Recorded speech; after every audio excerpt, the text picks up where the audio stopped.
Your genes hold the answers to your family's overall health. I'm Dr. Paula Krupstad, and on the Get to the Root with Hope for Healing podcast, I sit down with experts in genetics, functional medicine, and family care to explore what's really going on beneath the surface so you can stop guessing and start healing. From personalized insights to practical tools, we bring you whole family wellness that starts at the root. Welcome back to episode 2 of Autism. The most recent episode was Help, my child's been diagnosed with autism. What do I do next? We covered some lifestyle changes that you can make that's completely within your power. But today, I have again my guest, Kathrine Salah, certified nutrition consultant who's been here with me at Hope for Healing for many years. And we're going to take a little dive into what your genetics can help show you and guide you. So, Kathrine, if someone was coming to our practice and their child was diagnosed with autism, we've already talked about the Wellness Blueprint. It has everything on there that we can give to parents as a tool to move forward. Can you talk to me specifically, and this episode is going to be on inflammation. And I might stop and interrupt you a little bit, but when we look at inflammatory panels, what are the different systems that we see and how can it help children with autism? I suppose a broad question that I have for you are, what are some anti-inflammatories that can help every single child with autism? The tools, you like supplements? Is that what you're asking? Or Yes, lifestyle? what are some in our inflammatory sections of our panels? Yes. What are 2 things that a parent can start that will drive down inflammation that will do no harm? Well, PEA, which I Okay. pronounce palmitoyl ethanolamide, but Dr. Krupstad's going to pronounce it better because she took Latin and I did not. That's pretty darn good. It's very difficult to say. It is. Palmitoyl ethanolamide, PEA. You said it just great. There you go. That is my favorite product. It is a bioidentical anandamide, and anandamide is the blissful molecule in our endocannabinoid system, which functions all of our body. And so by taking this supplement, you're giving the immune system more of the blissful molecule.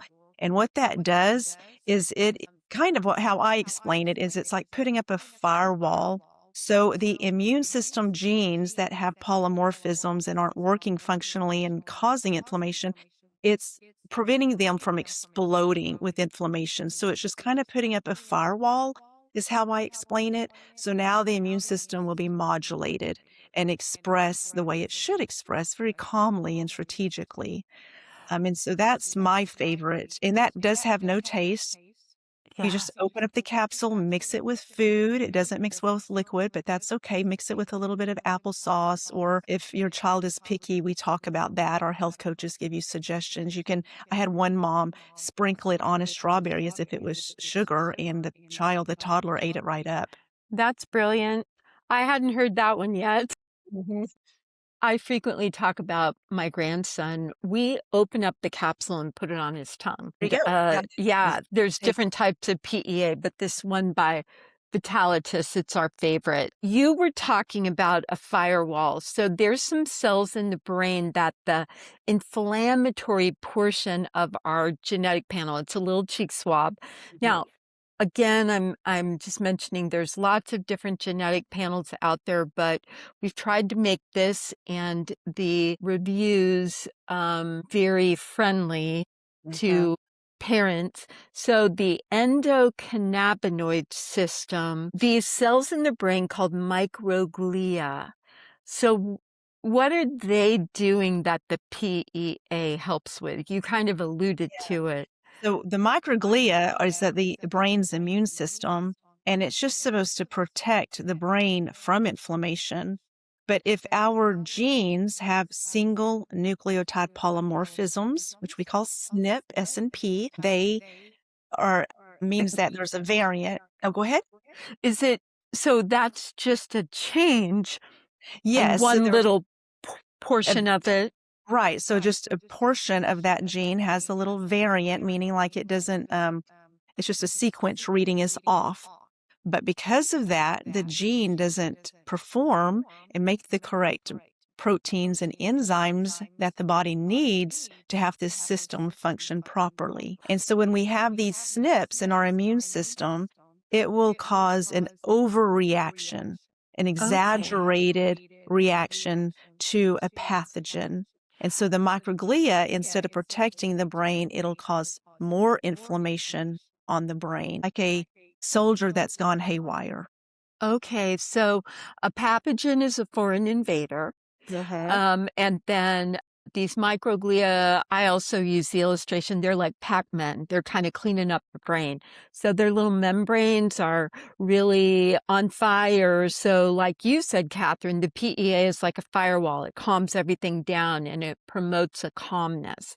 Yes. So if we know that the immune system is run away, it's Mhm. running away, this calms it down. I also, when we talk about inflammation, I always say to parents, it's remember inflamed. If you look at a big, fat, yucky bug bite, it's hot, Mhm. red, swollen, and painful. But your child cannot unzip their brain and say, look, mom and dad, my brain is hot, red, swollen, and Yeah. painful. They show up by banging their head against the wall or Mhm. rubbing their stomach or repetitive motions or getting angry and having meltdowns. So Yeah. palmitoyl ethanolamide, PEA, opened up, and it's the white one. There's different types, but this one is by Vitalitas, and we'll have that in the episode notes. That is very, very powerful. So when you start taking that, we typically recommend, depending on the age of the child, it's like you can't really OD on it. It also helps the stomach. Mhm. So, or not the stomach, the entire GI tract. So the microglia of the gut are something called Kupffer cells in the liver. The liver has these things called sinusoids, and the vagus nerve, which we talked about emotional regulation. Our Mhm. kids with autism are emotionally dysregulated. Mhm. So if you want to create some joy and some bliss, and your kid struggles from constipation, sometimes the PEA will help these little Kupffer cells that clean out the liver cells. Okay. And the vagus nerve makes its way through the liver up to the brain.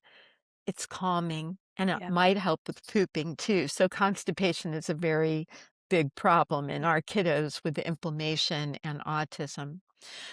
Okay. And what about the fat content? Like there's stuff called myelin that coats our Mhm. nerves, Yeah. and our brain has a lot of water, but it also has a lot of fat. So we talked about PEA driving down inflammation. Mhm. What is another tool that a parent can use to drive down inflammation Mhm. in their child's brain and Yeah. body that has to do with fat? Yeah. High dose fish oil. Okay. How do you know if you're getting too much fish oil? Your poops will be oily. It's a Okay, good so sign, right? yeah, so if your poop gets oily, you just back off a little bit, right? Right. Have you ever had a patient that had oily poops in our practice? I have not heard of one since or ever. Yeah. Neither have I. No. Neither have I. No. So high dose fish oil is incredibly powerful.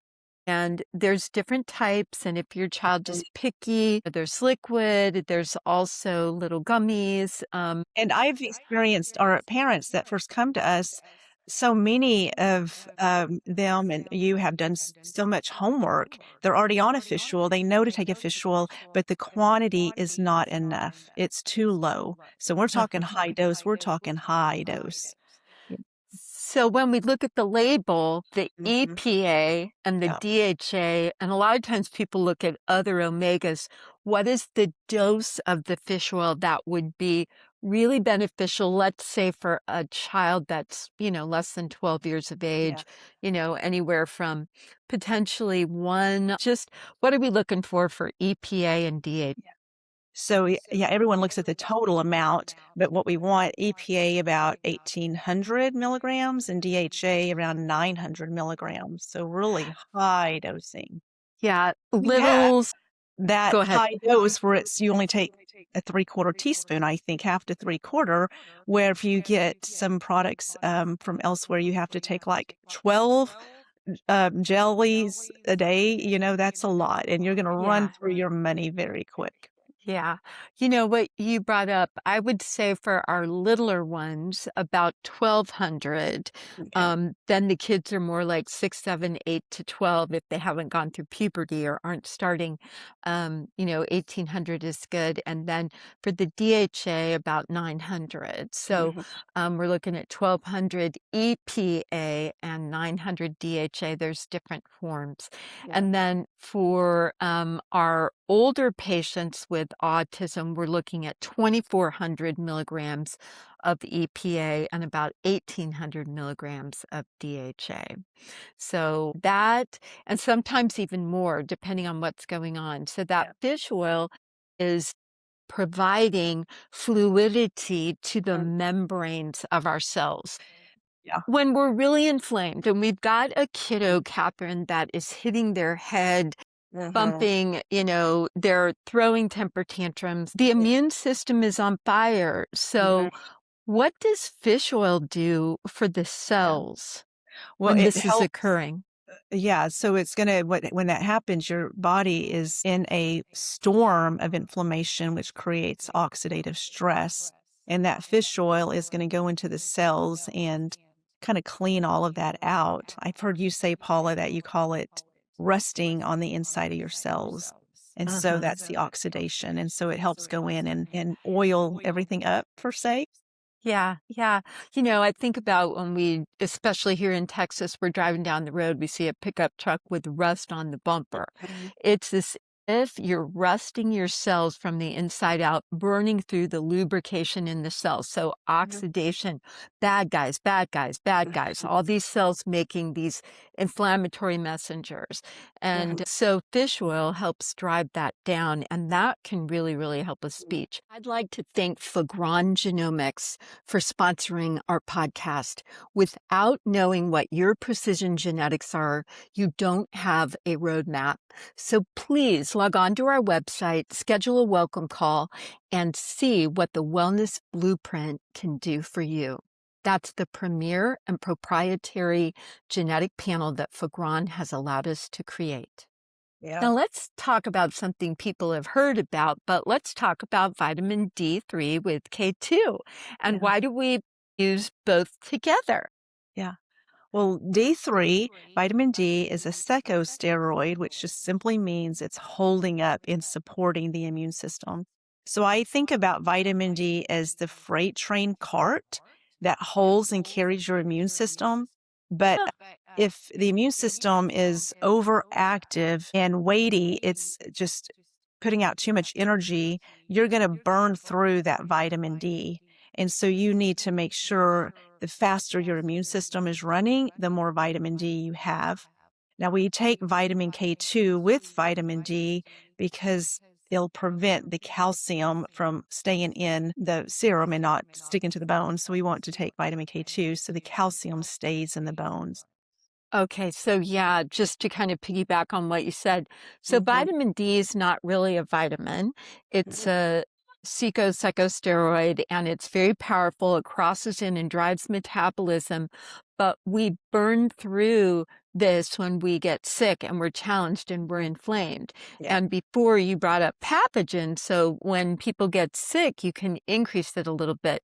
Now, people freak out when their vitamin D goes above 80 to 100 is a really good place for that vitamin Mhm. D 25 hydroxy to be. And some people have a profound difficulty getting that up, and they're inflamed a lot of the time. Okay. And I'm not a medical doctor or practitioner, but what is a lot of times medicine will offer steroids to reduce inflammation, but taking vitamin D3 is a natural steroid. Yes. Wouldn't that be better to take rather Yes. than a steroid? Right.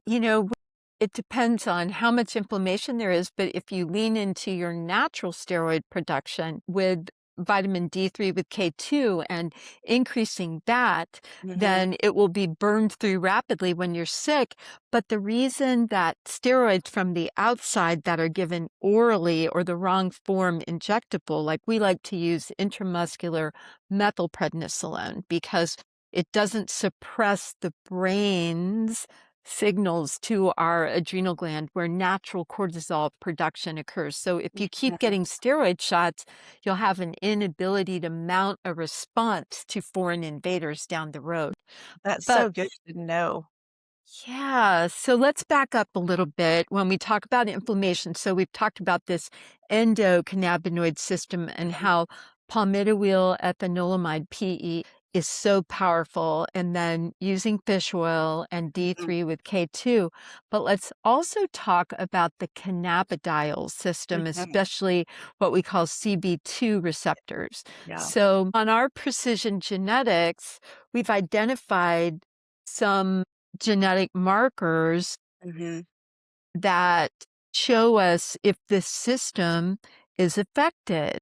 People don't, they're probably not going to want to know all the names of all those different gene variants, but what are some ways that we can give a non THC containing, we're not going to give your child marijuana. And we have patients who work here at the practice who work for Homeland Security and they have to take drug tests. So let's talk a little bit about pure cannabidiols or cannabidiols that have other things put in them called terpenes. Can you talk a little bit about that? I can. Yeah, and what's important about cannabidiols, like hemp, is that they prevent the degradation of the blissful molecule, and what's Oh, and so so that's why it's good for us to have those cannabidiols in our diet and even supplements.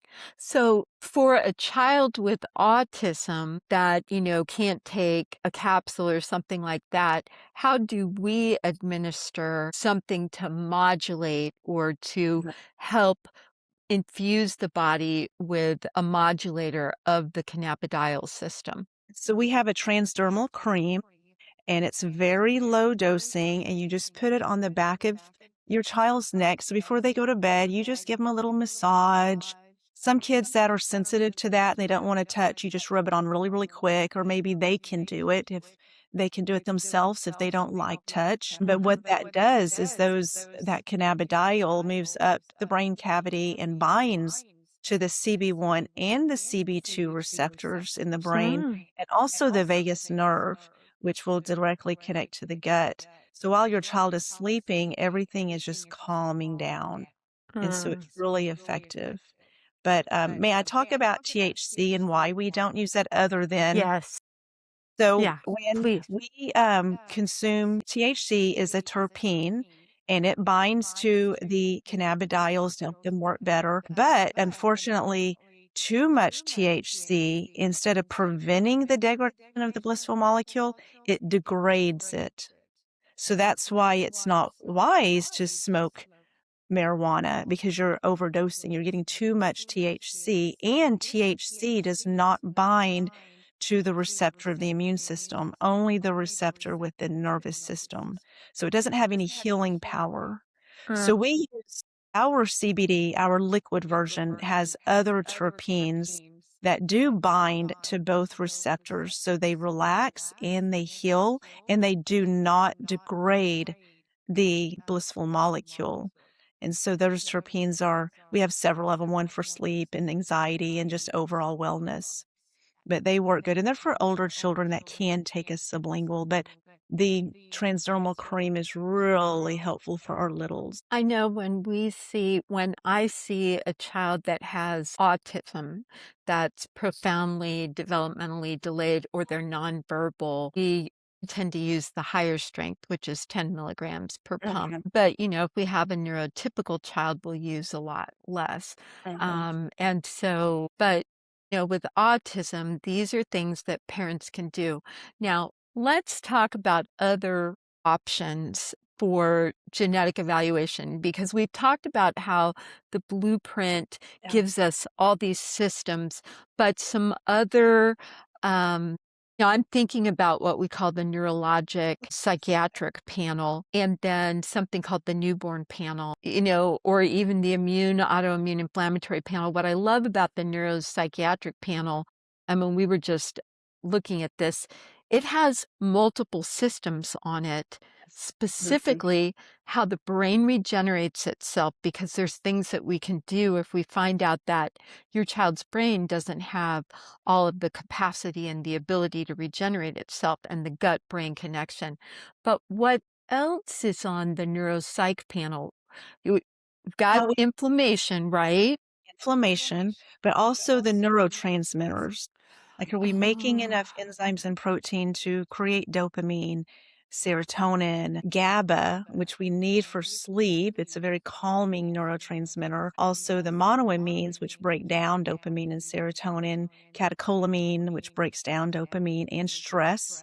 And so we can kind of look into, I call it the personality page, because it lets us know how your child will deal with stress and emotions. But it's very important with autism because are they creating too much dopamine, which I'll let you talk uh-huh. about the effects of that. It has the neurotransmitters, but it also has autophagy, which is the self cleaning or recycling of our cells, which is so important for the immune system to keep it running very healthy and active. And then also detoxification, which we all know is, like you said, constipation. We need to have that detox pathway opened. It doesn't have all of the various markers that prove to be helpful, but it has the main ones, and I think that's really so I critical. think for the detox, it has 3 of the genes that we have in the wellness blueprint. I believe the wellness blueprint detox has, like, several with detox and antioxidants, about 8 genes. Mhm, But mhm. we can still get an idea if, you're, financially, if you need to do the smaller panel. We work with our families. Oh, what can I say is that every panel comes with a consultation because it's not, I don't think even if you do over the counter like 23andMe, you need help identifying what these genes do and what is the solution. And we're hope for healing. We just don't want to go, oh, Yeah. too bad you've got this gene variant. We want to say it's okay. We've got now, I come with it with excitement, to be quite honest. I'm like, oh my Yes. goodness, now we know. We know exactly how your child is made up. We know your child's blueprint. We know what this child needs for to immune system run effectively and not out of control and cleaning out the cells. It's so empowering. Mhm. I look at every consultation with just great hope and excitement. And Yes. I'm not excited that we have these polymorphisms, but we all do. We are all a one big, beautiful genetic mess. And so knowing your own personal ones just gives you Yes. power. I love it. Yes. Yeah. So I guess what I would say in summary is that if your child's been diagnosed with autism, you have, again, within your reach, the ability to make changes, Yes. positive changes to change what you've been dealt. And you can overcome those insufficiencies or just variants that are Yes. roadblocks. And I think that's what encourages me so much. So Yeah. I would like to thank our sponsor, Fagron Genomics, for providing the Wellness Blueprint, but also the Neurologic Psychiatric Panel to be reviewed with Kathrine. We also have another member of our genetic team that you could review that with to just inspire you, give you hope, and give you actionable intelligence to move the needle forward for your child. So, again, thank you for joining us here at Hope for Healing on the Get to the Root podcast, where hope is infused to all of our appointments. Thanks for joining us at Get to the Root with Hope for Healing. If this episode helped you, follow and share it with someone who needs it, and leave a review. It helps others find us too. For a free consultation, visit our website at gettotheroot.com with the number 2 and schedule a welcome call. We'll see you soon.